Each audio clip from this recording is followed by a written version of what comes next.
당신이 찾던 무서운 이야기 고비의 TV.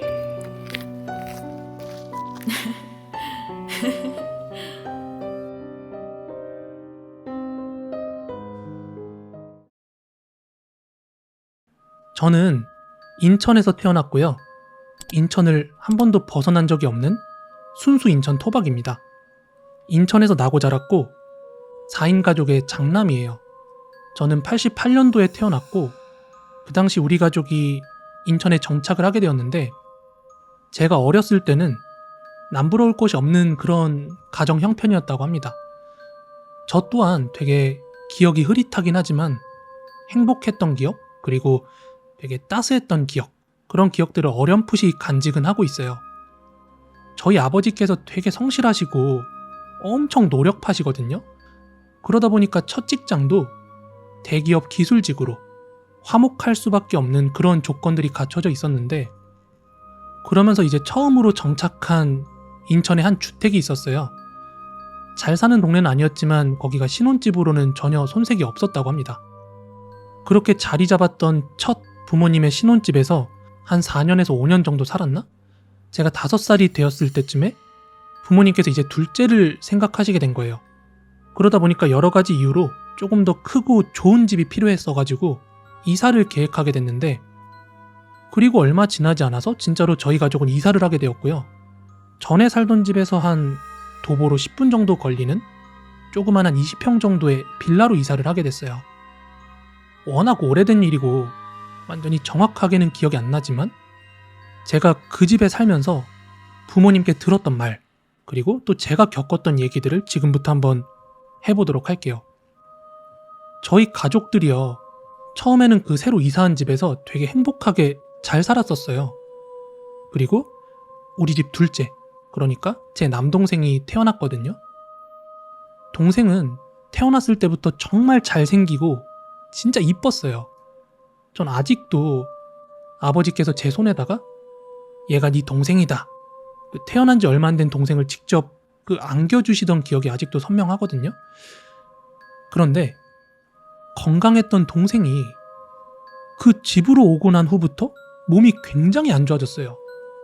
그 어린 애기가 막 열이 40도를 육박하는 건 기본이었고, 맨날 구토하고 바들바들 떨면서 경기 일으키고, 이런 건 진짜 다반사였습니다. 그래서 부모님도 놀래가지고 막 119 부른 적도 많았고요. 지금까지도 어머니께서 뭐라고 하시냐면, 정말 죽어가던 애 내가 잘 살렸다고, 내 할 일은 다 했다, 이런 말씀을 아직까지도 자주 하세요. 거의 2년간 앞서 말한 그런 상황 말고도 애기들한테는 목숨까지 위험할 정도의 그런 상황들 있죠. 그게 거의 2살 때까지 계속됐습니다. 그리고 지금부터는 아버지 얘기인데, 예전에는 아버지께서 대기업 기술직 쪽에서 일을 하고 계셨지만 지금은 전혀 다른 일을 하고 계시거든요. 근데 만약에 아버지가 그곳에서 계속 일을 하셔가지고 승승장구하셨더라면 아마 현재 우리 집 상황이 굉장히 좋아졌을지도 모릅니다.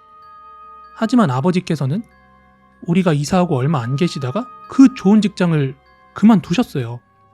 그때 당시 아버지랑 같이 입사하고 같이 한솥밥을 먹던 동기들 중에서 현재 살아있는 사람이 단 한 분도 안 계신다고 합니다. 동기들이 불의의 사고로 정말 막 한두 명씩 이곳저곳에서 다 돌아가셨다고 해요. 지게차 운전하시다가 뭐 떨어지시거나 아니면 어디에 깔리시거나. 그러다 보니까 아버지랑 제가 항상 차를 타고 인천 구월동이란 동네를 이렇게 돌다 보면요, 아버지께서 늘 같은 얘기를 반복하세요.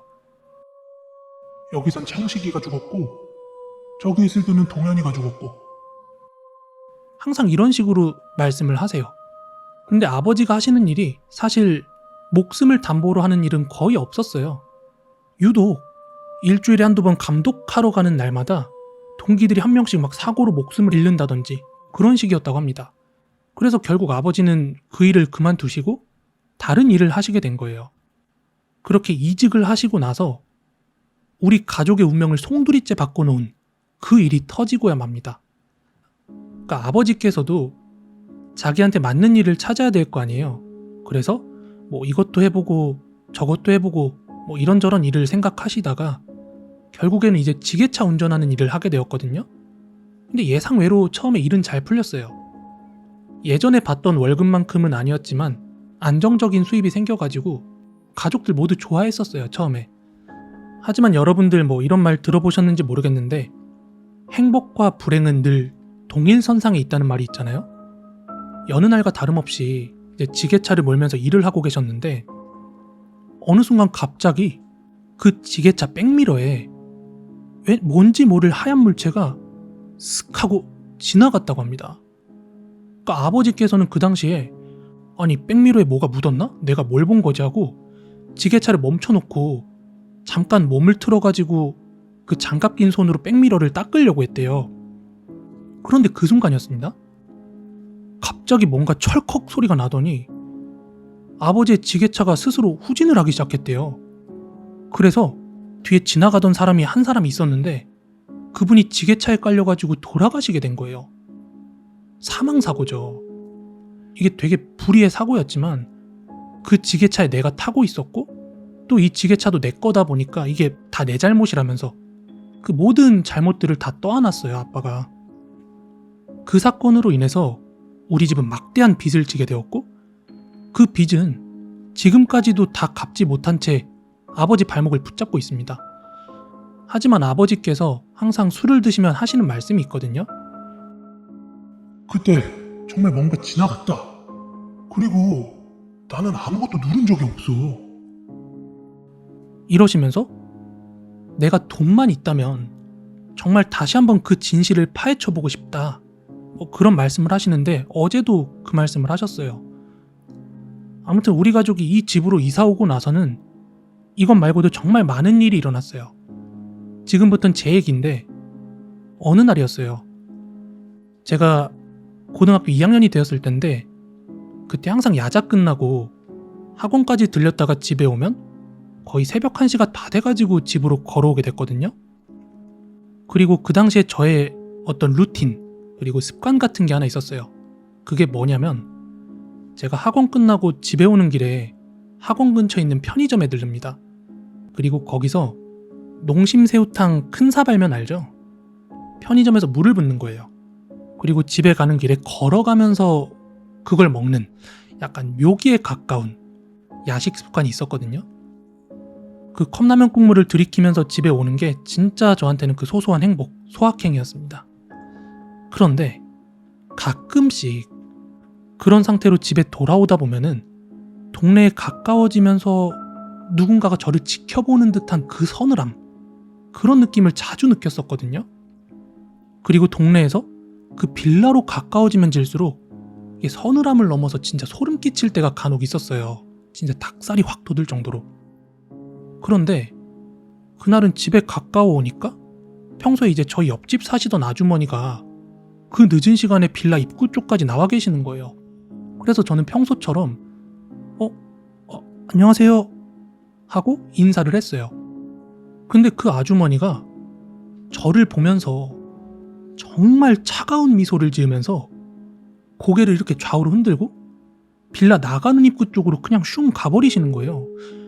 아니, 난 새벽 시간이니까 다들 자는 시간이라 그냥 조그맣게 인사한 것 뿐인데 내가 인사를 대충 했다고 느껴서 빈정상하셔서 고개를 흔드셨나? 뭐 이런 생각을 하면서 집으로 돌아왔어요. 그리고 다음날 아침이 밝았는데 그날은 뭔가 다른 날보다 부쩍 아침이 소란스러운 거예요. 물론 저도 학교 가고 어머니 아버지도 출근 준비를 하시니까 평소에도 조금은 소란스럽긴 한데 그날은 좀 느낌이 달랐어요. 뭔가 사람 발자국 소리가 엄청나게 들리고 또 밖에서는 막 엉엉 우는 곡소리가 들려왔어요.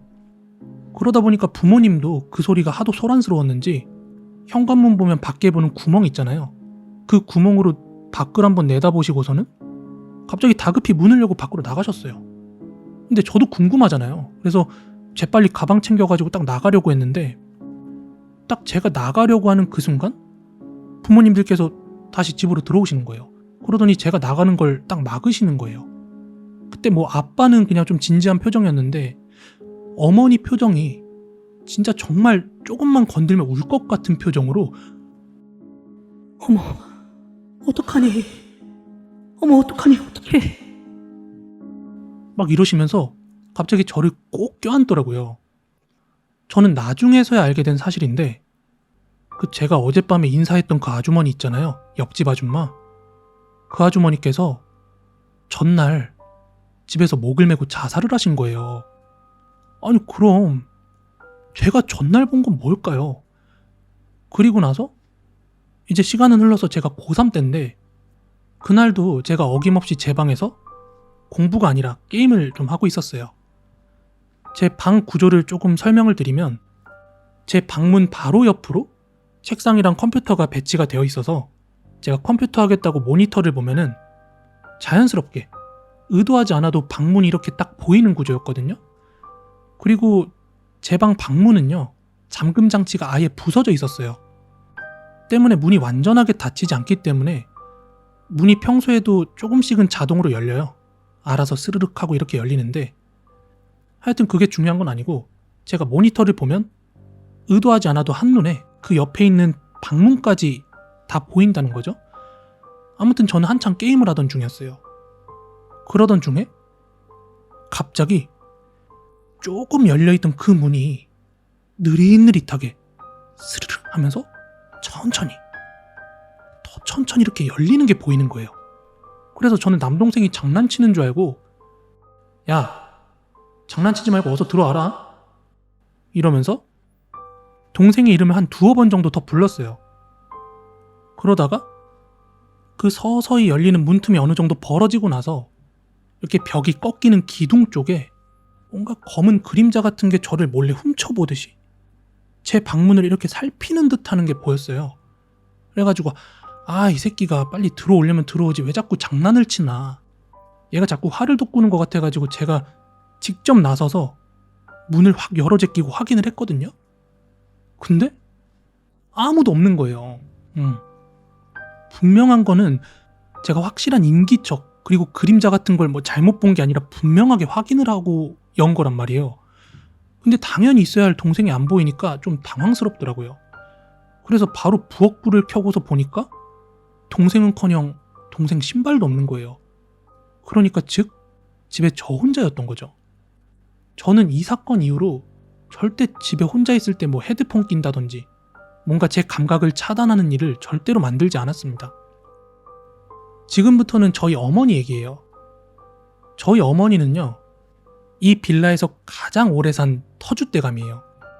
그러다 보니까 이 빌라에서 일어났던 일들에 대해서는 거의 산 증인이거든요. 여기서만 20년 이상 사셨거든요. 근데 제가 말씀드리고 있는 이 빌라가 얼마나 굉장한 빌라냐면 이 한 동 전 가구가 전부 안 좋은 일을 겪고 이 빌라에서 떠났어요. 뭐 별거 아닌 일로 치면 이혼해서 혼자 살다가 아예 다른 곳으로 거처로 옮긴 경우, 진짜 좀 수위가 센 것들은 스스로 자살을 하거나 아니면 병원에 가보지도 못한 채 갑작스럽게 병사하면서 이렇게 가족들이 이사한 경우들, 분명히 말씀드리지만 경우들이에요. 그 빌라의 8가구 중에서 전원이 다 이혼하거나 가족들의 죽음 등으로 그렇게 떠나간 거예요. 저희 가족 빼고. 아무튼 저는 원래 귀신 자체를 믿지 않았고 귀신을 믿고 싶지 않았다가 정확한 표현이긴 한데, 제가 20살이 넘어서야 처음으로 부모님한테 제가 어렸을 때 겪고 또 보고 했던 그런 기묘한 얘기들을 처음으로 들려드렸어요. 근데 저희 부모님 두 분은 다 천주교 신자거든요. 그런데 제가 그런 말씀을 드리니까 제 얘기를 듣고 그때 뭐 묵주인가 목주인가라는 걸 줬는데 그건 지금도 제가 정말 소중하게 착용 중이에요. 이 말씀을 드린 이유는 저희 어머니 아버지가 천주교 신자라는 걸 말씀을 드린 거고, 한 번은 어머니가 아시는 다른 지인분이랑 같이 뭐 무당인지 역술인인지 그런 분을 한번 만나러 간 것 같아요. 어머니가 가려고 간 게 아니라 지인분이 가시는데 그냥 한번 따라가 본 거라고 해요. 그런데 그날 만났던 그 역술인이 어머니 지인분한테 당신보다 당신 뒤에 있는 그 사람이 더 위험해 보인다고, 그 지인분 말고 엄마한테 위험하다고 그러더래요. 그 얘기를 듣고 이제 어머니가 좀 하소연하듯이 우리가 그 빌라로 이사 오고 나서 겪었던 안 좋았던 일들을 쭉 쏟아놓았대요. 그리고선 그 역술인이 우리 네 가족의 이름과 생일 요런 것들을 알려달라 그랬대요.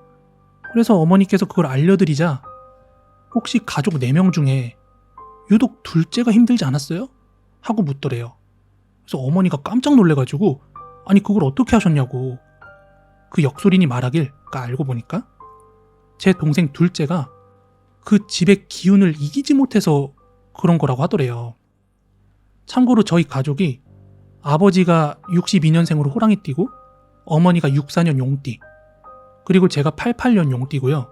동생이 93년생으로 닭띠예요. 동생은 닭띠인데다가 93년 5월생이 머시기가 안 좋다 막 그런 식으로 얘기를 했대요. 그리고 저는 88년 황룡띠에 태어났기 때문에 특히나 강하기도 강한데 그렇지만 그런 곳에서 오래 살면 전혀 좋을 게 없다면서 빨리 이사 가거나 옮기는 게 어떻겠냐 그렇게 제안을 했대요. 특히 동생 같은 경우는 더 빨리 그래야 될 것 같고요. 그 얘기를 듣고 정확히 몇 달 후였는데 저는 동생을 직업군인으로 보내버렸습니다. 물론 이제 부모님이랑 동생이랑 상의하에 얘를 직업군인으로 보낸 건데 그렇게 동생은 현재 하사가 되었어요. 근데 진짜 웃긴 게 뭔지 알아요? 처음에는 군대 가는 게 그렇게 싫다던 녀석이 집 나가서 타지에 살면서 생활하더만 갑자기 닭이 날개를 펴고 막 제대로 활동을 하는 건지 지금은 군단 대표다 뭐다 이것저것 상장이다 뭐다 포상이다 하면서 그 현재 부사관들 중에서 정말 에이스라고 하더라고요. 그렇게 약했던 놈이. 일단 오늘의 얘기는 여기까지인 건데 참고로 저는 아직도 그 집에 살고 있습니다. 그리고 그 집, 그 방에서 이 이야기를 말씀을 드리고 있는 거예요.